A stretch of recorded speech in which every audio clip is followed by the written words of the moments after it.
MP seat கிடைக்காததால் தான் கணேசமூர்த்தி தற்கொலை முயற்சி மேற்கொண்டதாக வரும் தகவலில் துளிகூட உண்மையில்லை என மதிமுக பொதுச் செயலாளர் வைகோ தெரிவித்துள்ளார்.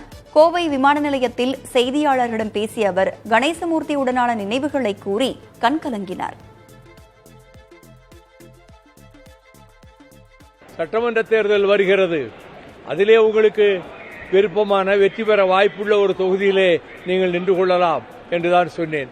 அவர் அதை பற்றி ஒண்ணுமில்லை, 2 சீட்டு கொடுத்தா கன்சிடர் பண்ணுங்க, 1 சீட்டுன்னா துரணிக்கட்டும் என்றுதான் கணேசமூர்த்தி அவர்கள் சொன்னார்கள். சமீப காலமாக அவர் ஒரு மன அழுத்தத்திலே இருப்பதாக அங்கே இருக்கக்கூடிய மாவட்ட செயலாளர் முருகனும் செந்திலும் என்னிடம் சொன்னார்கள். கபிலனும் கணேசமூர்த்தியினுடைய பையனும் என்னன்னு தெரியல, ஏதோ ஒரு வருத்தத்தில் இருக்கிறாரு என்று. அதை நான் இங்கே விவரிக்க விரும்பவில்லை. இந்த இடம் கொடுப்பது என்கிற பிரச்சனையிலே அவர் மகிழ்ச்சியாகவே தான் இருந்தார்.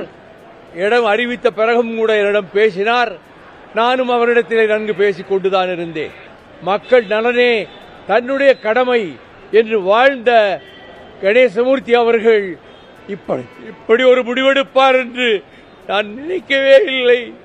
அவர் மறைந்தார் என்ற செய்தியை கேட்பதற்கு முன்பு மருந்து கொடுத்து விட்டார் என்று சொன்னபோதே எனக்கு உயிரெல்லாம் போய்விட்டது.